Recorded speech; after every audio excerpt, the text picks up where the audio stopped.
The Gift of Discernment. Spoiler, it's not a gift.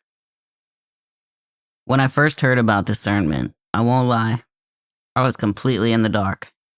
It's like I intuitively understood its meaning, but to put that meaning into words would have been impossible. The best definition I found to match my own understanding of discernment is this: the quality of being able to grasp and comprehend what is obscure. Still lost? It's okay. Discernment is not a gift because it's a skill. Skills are learned, not granted. Today, I'll be looking at how I honed this skill and hopefully help you gain a better grasp of it along the way. Shall we? Online Oracle Readers. The best way to showcase the usage of discernment revolves around online Oracle readers. For those who have no idea what I'm talking about, think of a tarot reader who reads for a general collective of people and posts it online for whoever finds it. Over the past year or two, this type of content has gained traction and a large number of new readers on platforms like TikTok and YouTube. It may seem silly to some. I'll be honest, at first it was silly to me too. I have always understood oracles to rely on the intuition of both the reader and the one being read for. In fact, it is always best if one does their own oracle readings. However, the vast majority of people don't know how to read oracles or don't have the urge to learn. Thus, they turn to people who have the knowledge and skill to read for them as a service. Makes sense. But how does this actually work when someone is reading an oracle without another person actually being present? Well, discernment. The reader themselves is doing the reading generally, meaning without a specific person or question as a frame of reference. They are using their own knowledge and intuition to explain what they're seeing before them. This means no reading will be 100% on the mark for any single person who comes across it. The viewer must use their own discernment. This is why you'll hear the majority of readers say something I've always said to myself in all matters of spirituality and the divine. Take what resonates and leave the rest. If something doesn't fit your situation, it is not yours. Don't try to make it fit. If something clicks inside you, use that resonance to reflect on it, as it may be worth a deeper look. If you are someone who partakes in these readings and struggles with discernment, the mind loves to create stories and meaning after all. I have a suggestion for you to try. Whenever you play an oracle reading, go about other tasks while it plays in the background.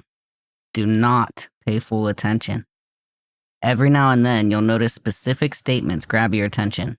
Take note of those statements. This is your intuition discerning on your behalf. It really can be that simple. Anything that doesn't grab your attention is none of your concern. You will save yourself a great deal of unnecessary pain and mental effort by taking this approach. Discernment in relationships. I have a tendency to be an oversharer in some partnerships, which may surprise some of you. It's a rare occurrence, but it does happen.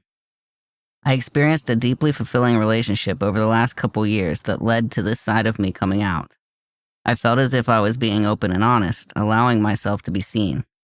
It took a while to realize it was a bit too much, a sort of bombardment. Enter discernment in communications. When this awareness hit me, I realized discernment is also useful in these situations. It called me back to Buddhist teachings, most notably the concept of right speech.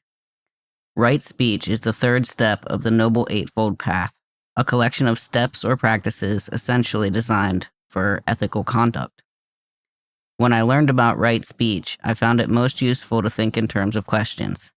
I asked myself these questions prior to speaking when I was in the depths of the practice. Is it true? Is it compassionate? Is it necessary? As time goes on, I find myself again using these questions prior to sharing with others. It isn't necessary for every interaction, but when attempting to change our style of communication, it is an incredibly efficient means of doing so. Slow down, reflect, and then decide to share or not. For a long time, I was receiving valuable insights that I knew could be beneficial to others, but I struggled in knowing who would most benefit. At the time, I was only in regular communication with a few people, and those few people became the ones receiving all of the insights. When I say it was a lot, I'm telling you, it was a lot. Were the insights meant for those people, as I most certainly felt they were? I honestly couldn't tell you. The process of learning to trust one's intuition and the insights gained along the way is wildly tricky, hence the need for discernment. I began to lessen the amount of insights shared by asking the same 3 questions above. Then, if I did decide I was to share with the person, I would often preface it with something like, "Only take this if it fits and is helpful to you." In this way, I did not sit on intuitive hits without acting on them as I was called to do, but I also did not overwhelm someone else with them. I used my discernment and then pushed for them to use their own as well. Discernment of perception. I've saved the most difficult for last, as it's been the hardest to pin down in my own experience. We live every moment of every day with our own perception. Our perception of ourselves, the people around us, the situations that arise, literally everything we encounter. This perception is ours and ours alone. Others may relate to our perception, but no one has the same perception we do. It took me a very long time to fully trust my intuition. Even still, I have a sort of system of discernment for these intuitive nudges at times. This is because intuition can be quite easily mistaken for impulse, or vice versa. A great frame of reference for distinction is this.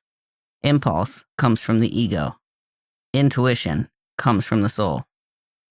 Pro tip: most true intuitive nudges cannot be explained, i.e., you will feel called to do something or go somewhere, but you won't have the faintest clue why. It's quite the adventure. In my practice to better understand the difference between impulse and intuition, I began waiting to follow the guidance. I equate it to wanting to buy something you don't need, but waiting to see if you still want it next week. If I get an intuitive nudge that doesn't make sense to me and in some way requires a greater degree of discernment, for example, it involves other people or using resources which are scarce at the time, I take mental note of it but do not immediately act on it. If that same intuitive nudge returns to me at random, usually 2 more times, 3rd time's a charm and all that, then I will act upon it. In my discernment of events and situations, I am one to always try taking the highest road available to me. I am a silver linings guy. While at the moment of impact I may react negatively on impulse, it typically does not take me long to center myself and find higher ground on which to walk through the situation. This comes back to something I shared at the end of my last writing. What is this situation teaching me? What do I have to gain from this situation? What is the best way for me to approach this situation? In my discernment of other people, things can get real fucking hairy. People are the most difficult to discern over. This is mostly due to the fact that the vast majority of people do not know themselves. This makes it hard for us to know them. We can project onto them, and we do, but it doesn't necessarily make our perception true. Because this is so incredibly nuanced, I opt to trust my intuitive guidance on who feels aligned with me and who doesn't, and then act accordingly. In the end, no matter the form of discernment, it always comes back to trusting what's meant for you and what isn't. What makes you come alive? What makes you feel loved? What makes you feel seen and connected? Those things are for you. What brings you down? What makes you feel like a victim? What makes you fearful? Those things are not. Love always trumps fear. Know this and find true alignment in your life. In love and light, namaste.